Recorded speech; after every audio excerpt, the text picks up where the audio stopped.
दरिंदे हैं अगर आज़ाद तो अपमान सबका है। दरिंदे हैं अगर आज़ाद तो अपमान सबका है। लुटी है एक भी बेटी, लुटी है एक भी बेटी, लुटा अभिमान सबका है। बनो इंसान पहले छोड़कर मजहब की ये बातें, बनो इंसान पहले छोड़कर मजहब की ये बातें। लड़ेंगे इन दरिंदों से ये हिंदुस्तान सबका है। अस्सलाम वालेकुम, एक बार फिर मैं आपके सामने ऐमन रिजवी, और इस वक्त की सबसे बड़ी न्यूज़ जो निकल कर आ रही है वो ये आ रही है कि जंतर मंतर पर इस वक्त बहुत ज़्यादा आप ये कहेंगे बर्बरता से उन पहलवान लड़कियों के ऊपर हमला कर दिया गया है जो यहाँ पर सरकार के पास अपनी गुहार लेकर बैठी थी और कह रही थी लगातार कि मोदी जी हमारी सुनिए।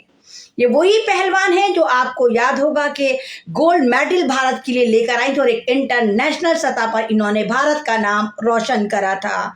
और जिस तरह ये कह रही हैं कि हमारे साथ हैवानियत हुई है, हमारे साथ बर्बरता हुई, और उसके बाद आप ये देखिए कि ब्रजभूषण जो कुश्ती संघ के अध्यक्ष हैं वो लगातार डिनाई कर रहे थे और कह रहे थे कि नहीं, ये मेरा कुछ नहीं बिगाड़ सकती। और उन्होंने यहाँ तक कह दिया कल कि अगर मोदी जी कहेंगे तो मैं रिजाइन दूंगा, अगर नड्डा जी कहेंगे तो रिजाइन दूंगा, लेकिन मैं उससे पहले रिजाइन नहीं दूंगा। इसका मतलब ये था कि ये लड़कियां इनके बकौल झूठ बोल रही थी। और आज फिर इनके ऊपर जिस तरह दिल्ली पुलिस पर इल्जाम आ रहा है कि 1.5-2 घंटे पहले दिल्ली पुलिस ने इनके ऊपर हमले करे और कई पहलवानों के सर फाड़ दिए, वहां पर एक अफरा तफरी का माहौल बना हुआ है। सवाल ये उठता है मोदी जी, ये वो बेटियां हैं देश की, यहाँ पर ना हिंदू है ना मुसलमान वाला मसला तो है नहीं। अगर आप कहें कि ओ आ गई मुल्लानी, ओ आ गई शाहीन बाग वाली, यहाँ ये वाला मसला तो है नहीं मोदी जी। वो बेटियां हैं, जब ये मेडल लेकर आई थी, जब ये पदक लेकर आई तो आपने इनको अपने घर में बुलाया था और कहा था कि ऐ मेरी लाडलियों, मेरी बच्चियों, तुम मेरे परिवार का हिस्सा हो। याद तो होगा मोदी जी आपको, तो ऐसी तमाम बातें याद रहती हैं। ये आपका परिवार का हिस्सा थी और आज मोदी जी के परिवार का हिस्सा ये लड़कियां जो हैं अपना अस्तित्व बचाने के लिए, अपने एक तरह से आप कहिए असमत बचाने के लिए, अपनी गरिमा बचाने के लिए गुहार लगा रही हैं और लगातार 11वें दिन भी जंतर मंतर पर बनी हुई हैं और 24 घंटे वहीं डटी हुई हैं। जिस तरह आज इन पर हमला करा गया, ये वाली बात दर्शाती है कि देखिए ये देश की गौरव, देखिए ये देश की लाडलियां, देखिए ये देश की बेटियां, देखिए जो देश को मान सम्मान बढ़ाती हैं दुनिया में, जिनकी वजह से भारत पहचाना गया या पहचाना जाता है। जब कोई मुल्क गोल्ड मेडल लाता है तो ये वो हमारे प्लेयर होते हैं, ये वो हमारे ट्रू हीरो हीरोइन होती हैं जो दुनिया में हमें रिप्रेजेंट करती हैं और हमारा झंडा दूसरे मुल्कों में जाकर लहरा कर आती हैं। और आज ये महिलाएं, ये लड़कियां अपनी इज्जत को बचाने के लिए गुहार लगा रही हैं, पड़ी हैं जंतर मंतर पे, 24 घंटे पड़ी हैं और कह रही हैं मोदी जी हमारे सुनो, तुम्हारे मंत्री ने, ब्रजभूषण ने हमारे साथ गलत काम किया है, लगातार किया है। लेकिन ब्रजभूषण कह रहे हैं कि मेरी नाक का, मूंछ का बाल भी नहीं उखाड़ सकते, नाक का बाल नहीं उखाड़ सकते। और कमाल की बात है, अगर आप जंतर मंतर पे जाएंगे तो आप ये देखेंगे जहां ये महिलाएं जमीन पर गद्दों पर लेटी हैं, वहां पर इन्होंने बड़ा सा एक पोस्टर लगा रखा है जहां पर ब्रजभूषण के काले कारनामों के 38 जो है वो लिस्टें लगी हुई हैं, 38 मुकदमे लगे हुए हैं। और कोई भी मुकदमा उसमें ऐसा नहीं जहां ये लिखा हो कुत्ता चोरी, किताब चोरी, बकरा चोरी, पैन चोरी, बाल चोरी, ये चोरी, तमाम बड़े बड़े मुकदमों में इनका नाम लिखा। लेकिन उसके बावजूद भी ये लड़कियां जो हैं वो 11 दिन से दिल्ली की जंतर मंतर पर सो रही हैं, बैठ रही हैं, उठ रही हैं, खा रही हैं, पी रही हैं, लेकिन सरकार के कान पर जू नहीं रेंग रही। ये लड़की हैं, महिलाएं हैं, ये वही महिलाएं हैं। भारत एक दुनिया का इकलौता मुल्क है जहां पर महिला को देवी बनाकर पूजा जाता है। कोई मुल्क है, कोई भी दुनिया में कितने भी मुल्क हैं, वहां पर महिला को देवी नहीं माना जाता, नागरिक माना जाता है, एक आम इंसान माना जाता है। लेकिन भारत एक ऐसा मुल्क है जहां पर महिला को एक तरह से आपको इतना सम्मानित करा जाता है, उसको देवी बनाकर पूजा जाता है। और इसीलिए भारत माता की जय बोली जाती है, भारत पुरुष की जय नहीं बोली जाती।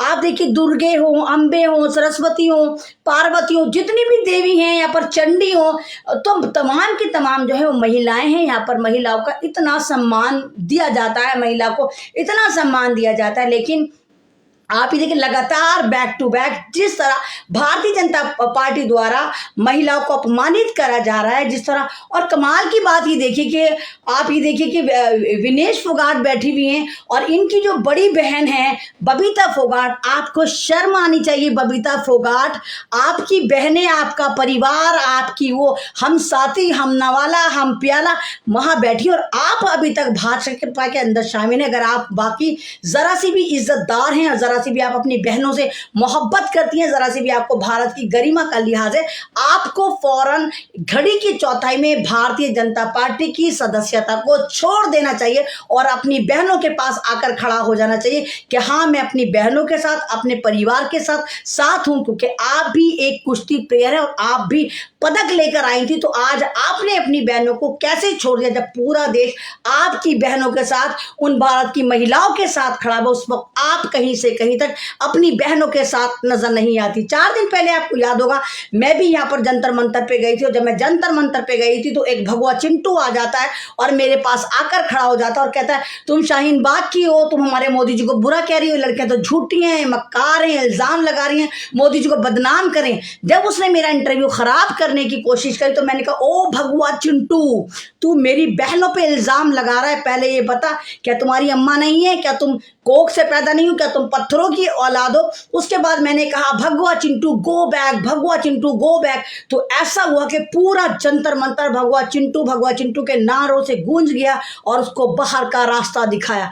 तो आप ये देखिए कि उन लड़कियों के साथ कोई नहीं है, वो लड़कियां आपकी तरफ उम्मीद से देख रही, जिस तरह दिल्ली पुलिस पर इल्जाम लग रहा है और ऐसी ऐसी वीडियो नजर आ रही है जहां पर आप ये देखिए कि इनकी भाइयों के सर फाड़ दिए गए, काफी लोगों के सर फाड़ दिए गए। दिल्ली पुलिस ने रात में जिस तरह वहां पर लाठी चार्ज करी, ये दर्शाता है कि ये देखिए किस तरह निहत्तों पर और उन लोगों पर जिनको मोदी जी अपना परिवार कह रहे हैं, उनके ऊपर हमला करा जाता है और उनके सर फाड़ दिए जाते हैं। तो आप खुद सोच सकते हैं कि भारत में संविधान की क्या स्थिति है। और दूसरी तरफ ये देखिए कि अमन चोपड़ा यानी कि नाक का चीपड़ा जो है वो केरला स्टोरी कर रहा है कि केरला में इतनी लड़कियां चली गई थी और ये हो गया था। अबे अंधे काणे दज्जाल, देख तेरी बहनें यहाँ बैठी हैं, तुझे ये नजर ना आ रही है? इन पे तुम कोई स्टोरी नहीं कर रहे, तुम्हें निर्भया उस पर तुमने कोई फिल्म नहीं बनाई। तुमने ये देखो कि एक मनीषा वाल्मीकि जिसके साथ इतनी हैवानियत कर, उस पर कोई फिल्म नहीं बनाई। लेकिन ये लोग आज भी बांटने का काम कर रहे हैं, मुसलमानों के खिलाफ जहर उगल है। लेकिन इनको स्टोरियां तो इनको पूरी याद है, स्टोरियां पूरी स्ट्रीम चैनल पे चले, लेकिन जो हकीकत जंतर मंतर पे बैठी है,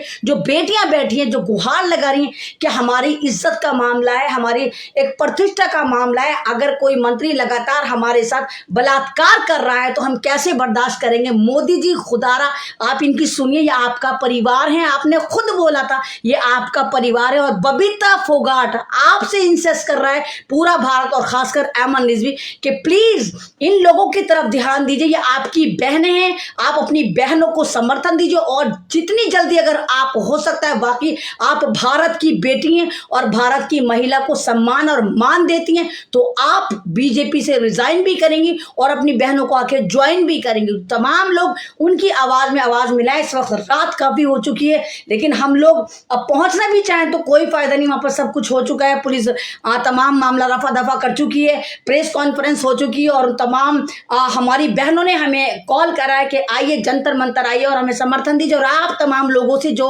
उन बहनों तक नहीं पहुंच सकते, उनसे रिक्वेस्ट है कि आपके पास सोशल मीडिया की पावर है, आप बताइए कि आज आपकी बहनें कितनी परेशान है। हाँ, हालांकि मैं मानती हूँ कि वही बहनें जिन्होंने हमें शाहीन बाग पे ताने दिए थे, बहुत गंदे गंदे अल्फाज बोले थे, हमें धंधा करने वाला बोला था, मरकज निजामुद्दीन पे इन बहनों ने हमें गालियां दी थी, एक तरह से किसानों को इन्होंने गालियां दी थी, लेकिन उसके बावजूद भी हम ये कहते हैं कि हमारे परिवार का हिस्सा हैं, ये हमारी बहनें हैं। भूल चूक सबसे होती है, हम इन पे अगर हमारे पत्थर भी मारती हैं, चप्पल भी मारती हैं, जूते भी मारती हैं, तो मेरा दीन, मेरा रब, मेरा कुरान, मेरा इस्लाम हमें यह सिखाता है कि अगर हमें कोई पत्थर मारता है तो हम उसकी तरफ फूल फेंकेंगे। तो हमारा पूरा समर्थन, मुस्लिम समाज का पूरा समर्थन इन बहनों को, और हम चाहते हैं कि हमारी बहनों का आप तमाम लोग साथ दें। आज वो दर्द में, उनका दर्द कम करें और उनके इंसाफ के लिए सोशल मीडिया पर कम से कम एक मुहिम चलाइए कि हाँ, आई सपोर्ट इंडियन रेसलर। इतना तो हम कर सकते हैं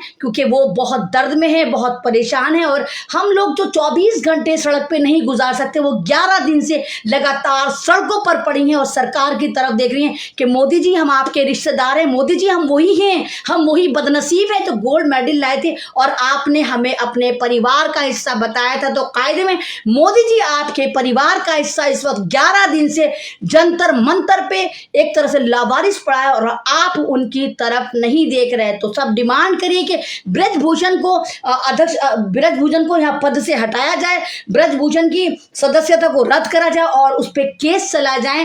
एफआईआर से कुछ नहीं होता। 38 मुकदमों में जब ब्रजभूषण की नाक का बाल नहीं उखाड़ पाई सरकार, तो एफआईआर में क्या करेगी?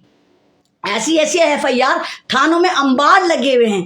तो जब तक ब्रज इसको हटाया नहीं जाएगा तब तक यही ड्रामा चलता रहेगा और उस पर कार्रवाई नहीं होगी, जब तक भारत की बेटियां बैक टू बैक इसी तरह लुटती रहेंगी। क्योंकि बेटियां, मैं लगातार कह रही हूं कि बेटियां साझी होती हैं।